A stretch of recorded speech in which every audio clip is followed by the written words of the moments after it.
dans l'émission Parole de femmes.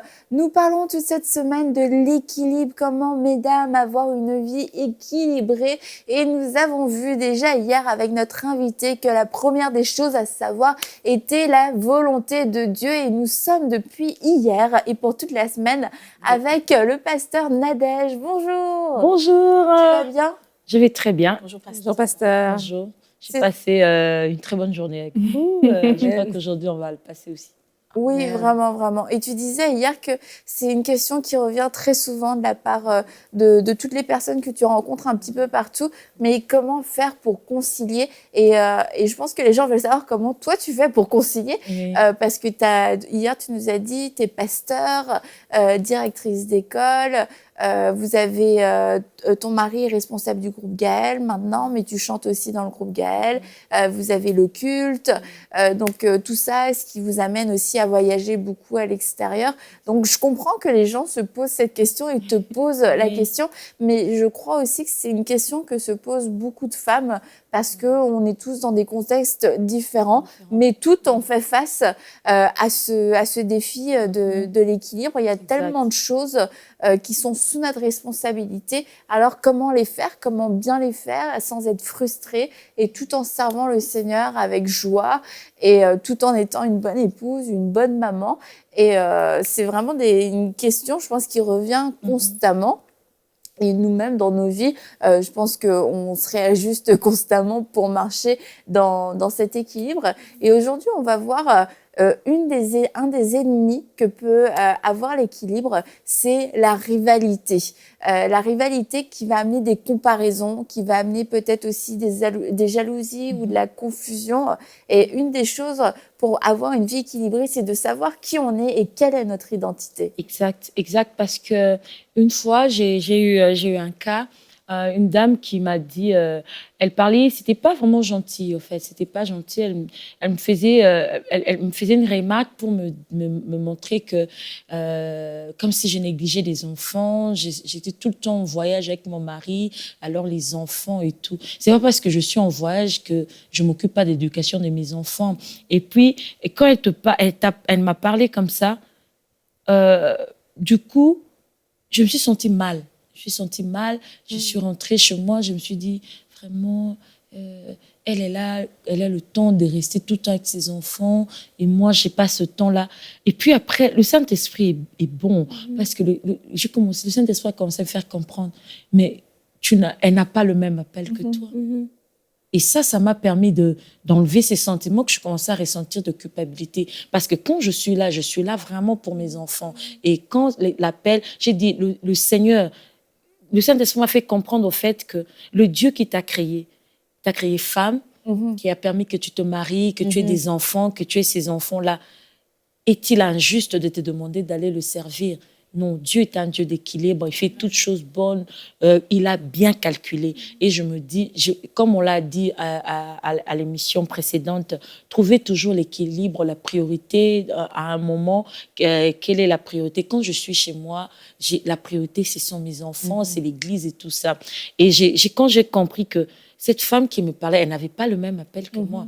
Elle, peut-être, elle a le temps pour rester à la maison. Moi, j'ai un appel, pas seulement de foi, pas pour l'église, comment dire, l'église locale. J'ai cet appel pour l'église corps du Christ. Et je ne peux pas me comparer à cette femme. Elle a ses défis dans son domaine à elle. Et moi, j'ai mes propres défis. Et j'ai enlevé tout simplement ces sentiments de culpabilité que je commençais à ressentir. Parce que c'est vrai qu'à la fois, le regard des autres peut être déstabilisant si on ne sait pas, si on ne connaît pas notre appel, si on ne connaît pas notre identité. Et on peut être tenté, on en parle régulièrement dans l'émission Parole de femmes, mais on peut être tenté en tombant dans la comparaison de faire des choses auxquelles on n'est pas appelé. Et du coup, ça crée, une vie totalement déséquilibrée. Parce que la femme, dans l'autre sens, une autre femme te regarde, elle se dit ah, Pasteur Nadège, elle voyage. Pasteur Nadège, elle part au Canada, elle part aux États-Unis.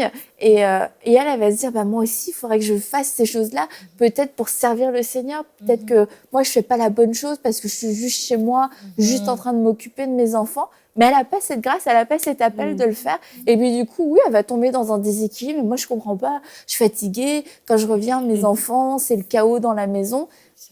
Parce que justement, on ne marche pas dans notre appel. On essaye de faire ce que l'autre est en train de faire et on est en train de se surcharger d'un poids qui ne nous appartient, nous appartient pas. Et puis ça nous ramène toujours à se connaître. Parce que quand on se connaît très bien, il y a ces sentiments de culpabilité, au fait, on laisse tomber et puis on arrête de se comparer à l'autre. La Bible dit que chacun a été appelé selon son appel, apôtre, prophète et tout ça. On n'est pas pareil. Il faut que quelqu'un mette ça dans sa tête. Tu peux pas être comme l'autre femme. L'autre femme a son appel, a sa mission sur terre. Toi, tu es aussi différente. Dieu nous a créés chacune différente, mais nous avons tous une place, un rôle à jouer.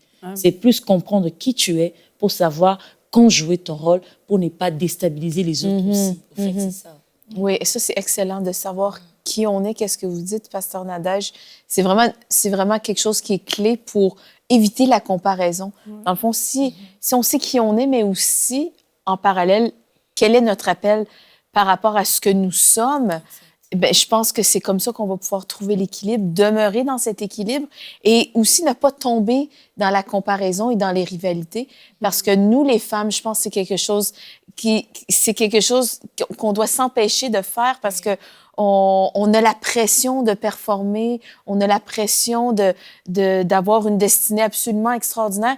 Et je pense que la destinée extraordinaire, c'est d'être dans la volonté de Dieu, mais toutes chacune à notre appel. Je crois qu'il y a des femmes comme vous, pasteurs, qui sont appelées à un grand ministère, à porter plusieurs chapeaux et à faire quelque chose d'international, tandis que votre voisine est peut-être appelée à demeurer à la maison avec ses enfants et assister son mari au pastorat ou dans son entreprise ou quoi que ce soit. Mais l'important, si on sait qui on est, c'est ça qui va casser la comparaison. Et il y a une sécurité, il y a une paix qui vient à savoir qui nous sommes et ce à quoi Dieu nous a appelés. Pardon.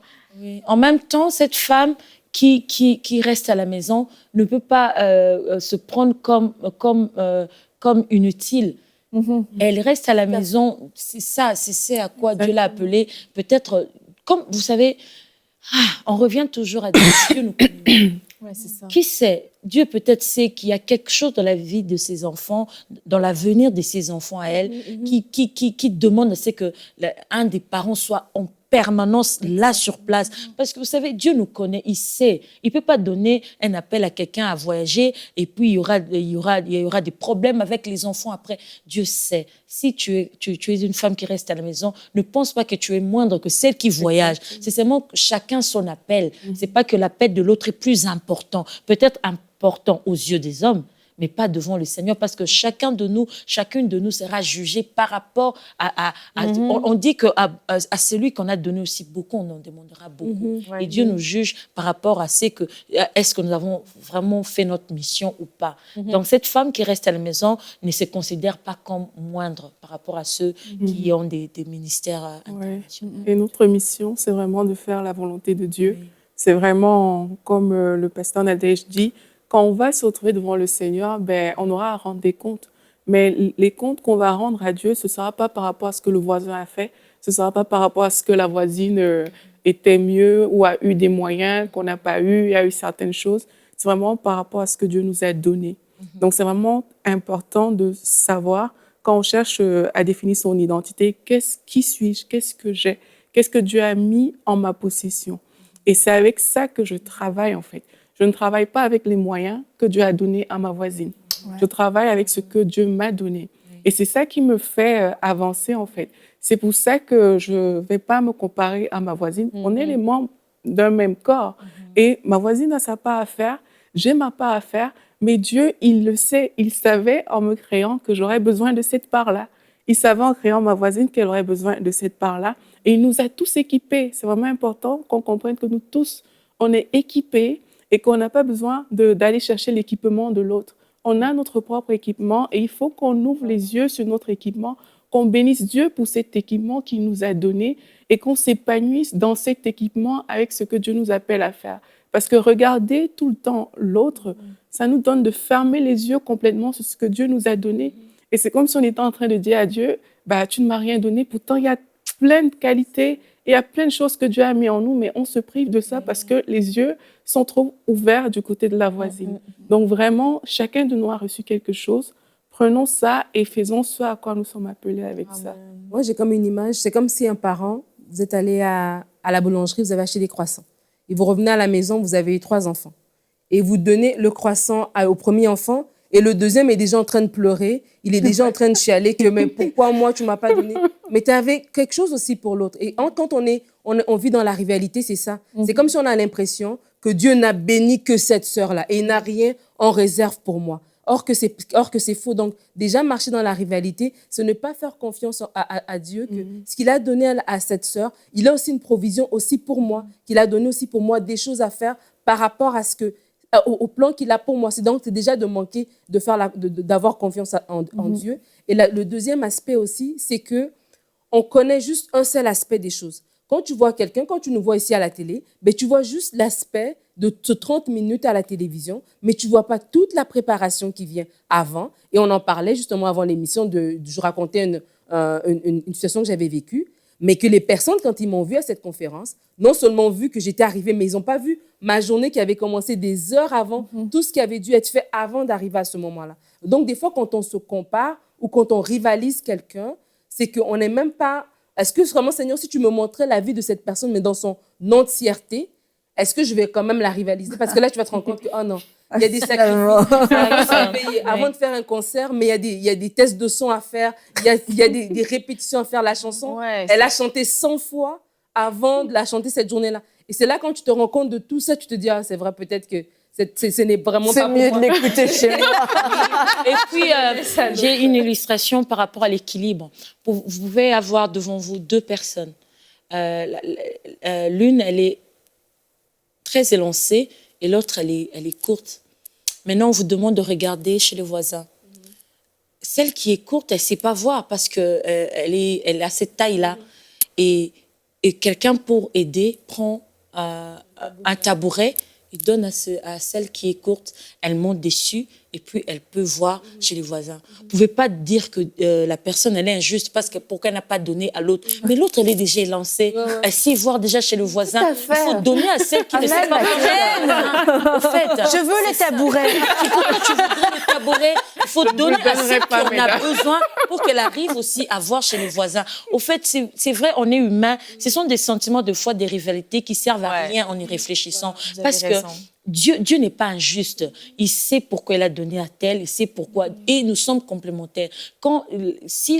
Lorsque la femme comprend qui elle est, sait pourquoi elle a été créée, ces choses vont disparaître. Ces choses, on pourra, quand ces sentiments arrivent, tu sais les faire taire vite parce que tu as des arguments, tu comprends pourquoi Dieu t'a donné ça et a donné à l'autre aussi quelque chose. En plus, il y a déjà assez de défis, je trouve, en tout cas, à faire ce que Dieu nous appelle à faire, sans pour autant vouloir accomplir ce que l'autre fait. Ma destinée ne me suffit pas, il faudrait que si j'accomplisse celle de l'autre pour me sentir vraiment accomplie, épanouie et totale. Et on parle de jongler avec les différents aspects de nos vies, et c'est comme tu jongles. Et déjà, c'est wow, il y en a beaucoup. Et en plus, tu prends les balles de l'autre à côté pour ajouter de la complexité. Tu te dis, mais c'est dur pour moi. Mais c'est dur parce que tu t'imposes. C'est toi qui as changé les règles du jeu. C'est toi qui as changé. C'est toi qui as voulu prendre plus de charges, plus de responsabilités. Et ça me fait penser aux enfants, quelquefois. On va marcher avec eux.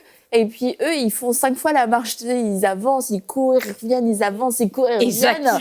Tu oses et toi, tu t'épuises en chemin. Mais non, mais tu marches, on est sur le même chemin, c'est la même promenade. Bah alors, eux, ils ont fait 5 fois le trajet. Genre, à la moitié du chemin. Oh, c'est quoi? Arrête, je suis fatiguée. Oh, j'en peux plus. Et c'est parce qu'ils ont déjà fait 5 fois le trajet. Et c'est comme... Dans notre vie, quelquefois, on veut courir la course de l'autre. On est là, ok, bah, ah ouais, mais moi aussi, je veux faire ça parce qu'à un moment donné, c'est un temps de célébration peut-être dans la vie de l'autre et j'ai envie d'être dans sa course. Bah, alors là, j'essaye d'être dans sa course, mais je me rappelle que j'ai ma course, je reviens dans ma course. Donc, je multiplie toujours tous mes efforts et au final, oui, je suis complètement débordée et parce que non seulement je fais ce que je dois pas faire, je m'occupe de choses qui ne devraient pas me préoccuper, comme cet exemple du tabouret. On est là, bah moi aussi je veux un tabouret, on s'épuise à en chercher un, en demander un, à se demander pourquoi moi j'en ai pas reçu un, etc. Et pourquoi j'en ai pas reçu un alors que la moitié de mes placards sont inaccessibles pour moi dans ma propre maison, imaginez-vous. Oui, c'est terrible. Oui. Mais ce que j'entends dans ce qu'on parle, c'est toute une question de valeur. Et que notre valeur se trouve en Christ. Et personnellement, je n'ai pas de complexe à être courte parce que je sais que l'Esprit de Dieu me donne ce tabouret pour avoir sa vision. Pas de complexe à être grande. Non!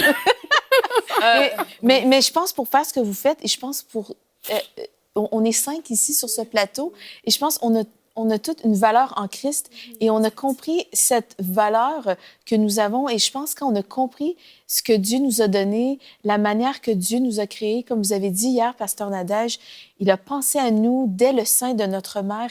Il avait une destinée pour nous. Et quand on comprend vraiment que notre destinée est cachée en lui, notre valeur est cachée en lui, en celui qui nous a créés, en notre Créateur, eh bien, c'est comme c'est plus possible de se comparer parce que je peux pas vivre ta destinée. Pour toi, Annabelle, je peux pas vivre ma vie à travers ta destinée et je ne peux pas vivre ma vie à travers votre destinée parce que c'est pas le plan de Dieu. Il n'y aurait pas de paix, il n'y aurait pas de grâce non plus pour accomplir la destinée de quelqu'un d'autre ou la destinée de quelque chose à laquelle je ne suis pas appelée à faire.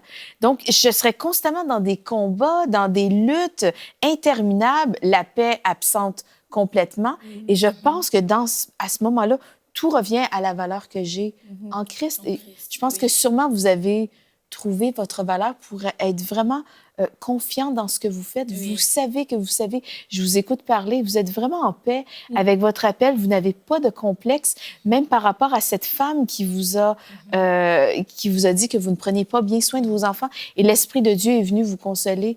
Je crois que l'Esprit de Dieu vous a certainement aidé à travers les années à trouver votre valeur en lui. Oui. Peut-être que vous pouvez aider les femmes à comprendre comment vous avez... C'est très important. Je l'ai trouvé d'abord, c'est vrai, comme on l'a dit la dernière fois, rentrer au pied du Seigneur. Vous savez, nous avons dans nos vies des complexes, des questionnements, des faiblesses, où tu restes à un moment, tu te dis, est-ce que vraiment ça vaut la peine? Est-ce que c'est vraiment avec moi que le Seigneur veut faire telle chose? Mais dans la présence du Seigneur, le Saint-Esprit sait consoler les cœurs, il sait rassurer. Et puis Dieu te montre ça. Dieu te montre ta valeur à ses yeux. Et ça change tout dans la vie.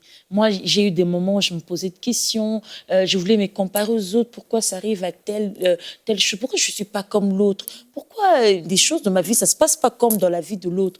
Et quand le Seigneur a commencé à me parler, me montrer combien j'avais du prix à ses yeux, oh mon Dieu, j'ai arrêté, comme je dis, j'ai du prix aux yeux du Seigneur, et ça me suffit. Au fait, quand tu comprends quelle est ta valeur devant le Seigneur, pas devant les hommes, mais devant le Seigneur, ça va combler ton cœur. Ces sentiments que tu ressentais d'insécurité, déstabilisant, ça se comble. C'est comblé par l'amour et l'assurance que Dieu te connaît et il sait ce qu'il veut faire avec toi. Amen, amen. Et ceci, c'est dans cet amour qu'on est rassuré quand on fait des erreurs, parce que on a parlé hier on a parlé qu'on allait parler des erreurs, et c'est vrai, dans cette recherche de l'équilibre, bon, ça arrive de faire un pas de travers, on se dit bon là l'équilibre a été rompu, il y a eu quelque chose, et quand on n'a pas justement les yeux sur les autres, sur leur vie parfaite, sur leurs super accomplissements, on peut avoir les yeux sur le Seigneur, et quand on se trompe, on a cette capacité de pouvoir se relever parce qu'on est dans la présence du Seigneur. Et donc, toi, Nadège, tu disais que ça t'est arrivé aussi de faire des erreurs à l'occasion. Oui, plein d'erreurs. Mais je sais que je n'ai pas le temps de parler de toutes ces erreurs pendant cette série. Ah, mince. Ah, vraiment, tu es déçue. Tout le monde veut savoir. On commet beaucoup d'erreurs. Hier, j'ai parlé de ne pas répondre, d'être prompte à répondre à l'appel de Dieu. J'ai mis du temps. Et vous savez, j'allais dire, ne pas comprendre vite l'appel de Dieu, ça nous fait perdre beaucoup de temps. Ouais. Ça nous fait vraiment perdre. Et j'ai perdu beaucoup de temps. J'aurais pu maximiser dans mon appel, mais j'ai perdu beaucoup de temps. Et je disais, j'ai commis beaucoup d'erreurs, même au début de mon mariage, au fait. Au début de mon mariage, j'étais tout le temps en train de mettre des pressions sur mon mari. Je veux faire des choses seulement avec lui. Et lui, il était occupé. Il sait pas. Et je me sentais tout le temps frustrée. Je me sentais tout le temps... Parce qu'au fait, j'ai compris après, c'était aussi... c'est un complexe que j'avais parce que je voyais mon mari, il a tellement de talents et je commençais à me considérer comme si moi, c'était pas assez par rapport à lui. Et quand j'ai compris que moi, j'ai de la valeur, j'ai aussi des talents que Dieu a placés, c'était à moi, c'est moi de découvrir tout simplement ce que j'avais. Et c'est très important que quelqu'un aille à sa découverte, à la découverte de soi. Parce que quand tu arrives à cette découverte, ça t'évite les complexes d'infériorité face aux autres, ça t'évite la jalousie, ça t'évite la rivalité et tu maximises sur ce pourquoi tu as été appelé. Et quand j'ai compris ça, j'ai même arrêté de mettre trop de pression sur mon mari et j'ai compris moi-même ce que je devais faire et j'ai commencé à me développer dans ce que j'avais compris que j'avais. Et la vie est redevenue une eau calme. Et hier, tu parlais de la journée sportive de ta fille dont elle t'a parlé, puis elle disait « Ah, tu seras pas là cette année encore » et tu disais que ça t'a fait de la peine de le manquer. Mais comment est-ce que tu gères ce genre de situation, puis la déception de ta fille? Elle a été déçue. C'est vrai qu'après, elle dit « Bon, c'est pas grave, je sais que tu pars pour Jésus. » Mais tu sens qu'elle a été déçue quand même. Elle voulait que tu sois là. Elle voulait vraiment que tu sois là. Et j'ai appris, je me suis dit, OK, l'année prochaine, je vais bien calculer. Le jour de Sport Day, je serai là présente. Les enfants, ils ont besoin... C'est très important d'être là dans les choses que nos enfants aiment et qui les passionnent. Et ça, j'ai appris. J'ai dit, je ne voudrais plus manquer un événement important pour les enfants. Mais ça revient dans le fond aussi à ce que nous aidions nos enfants à trouver leur valeur. Parce que en planifiant votre horaire et votre agenda pour l'an prochain, vous savez que ça, c'est quelque chose auquel votre enfant accorde beaucoup d'importance. Exact. Et donc, si vous accordez de l'importance à ce qui a de l'importance pour eux, ça va leur accorder aussi, elle va voir qu'elle a de la valeur à vos yeux aussi. Exact. Et comme ça, elle va comprendre la valeur qu'elle a aux yeux du Père. Et ça, c'est vraiment merveilleux. C'est un très bel exemple. C'est comme ça que le royaume de Dieu, ça fonctionne. Ce que je trouve vraiment magnifique, c'est que, comme on a parlé tout à l'heure, de ne pas rester dans la condamnation quand on a manqué d'équilibre dans une certaine saison. Et en tant que maman, oui, elle s'est dit, OK, mon agenda, je n'avais pas pris en considération l'activité de l'enfant. Mais parce qu'on a dit hier que les priorités, on les remet, le Saint-Esprit nous permet toujours de les réajuster au fur et à mesure. Oh, je connais que cet enfant aussi, il est sensible par rapport à son horaire. L'année prochaine, je m'ajuste par rapport à l'horaire de l'enfant. Parce qu'il y a d'autres enfants, bon, ça le dérange. Oui, c'est ça. Mais cet enfant-ci, je suis sûre qu'il y a une sensibilité. Oui. Je m'adapte par rapport à cet enfant-là. Et c'est ça, ne pas rester dans la condamnation de dire « Ah ben, je ne voyagerai plus jamais parce que je dois rester à la maison. » Non, je reprends mon appel, mais dans la recherche d'équilibre, mais je réajuste tout simplement la prochaine fois. Exact. Et une image que j'ai eue, c'est comme il y a une maman qui, à cause justement des rivalités, à cause de regarder ce que les autres font, met la barre très haute à ses enfants. Et fait en sorte que vraiment, ces enfants se retrouvent en train d'avoir des défis qui ne sont pas les leurs, en fait, juste parce que cette personne-là regarde vraiment à ce que les autres font et veut amener ses enfants à ce niveau-là, à cette dimension-là. Et je pense qu'aujourd'hui, c'est le jour vraiment où il faut que ça arrête. C'est le jour où vraiment il faut que cette personne demande à Dieu qu'est-ce que Dieu a prévu pour ces enfants-là et accompagne ces enfants dans leur destinée que Dieu a prévue pour eux. Pas dans une destinée qui est calquée sur celle des voisins ou des voisines. Amen, merci. C'est vrai que le fait de nous-mêmes, en tant que femmes et mères, d'être dans des rivalités, ça se répercute sur nos enfants. Ça met une énorme pression sur eux parce qu'ils sont obligés de performer en tant qu'enfants. Ils sont obligés d'atteindre certains niveaux et on leur enseigne que la vie est une compétition et d'appréciation aussi. Et comme tu disais, Mathilde, ils doivent aussi apprendre à à travers notre sécurité que nous avons en Jésus-Christ, à trouver leur propre sécurité aussi en Jésus-Christ. Et demain, tu seras encore avec nous et nous allons... Ne débarrasserai pas de moi. On veut te garder. Et nous allons parler de la planification et de la délégation qui sont vraiment deux clés pour avoir une vie épanouie, mais une vie aussi équilibrée. Tu nous diras comment tu as appris à devenir planifié et délégué. Et j'aimerais finir cette émission en vous rappelant ce que nous dit la parole de Dieu, que là où il y a des rivalités, là où il y a des jalousies, il y a aussi du désordre et des mauvaises actions. Donc vraiment, débarrassez-vous de tous ces sentiments de rivalité, de comparaison, de jalousie qui ne vous feront que perdre votre joie, perdre du temps, mettre la pression sur vous-même, mettre la pression sur votre entourage. Soyez concentrés sur votre course, faites ce que Dieu vous appelle à faire et rappelez-vous, il n'y a plus aucune condamnation pour ceux qui sont en Jésus-Christ. Vous n'êtes pas nuls, vous êtes tout simplement humaines, mais nous avons un grand Dieu. Alors à demain.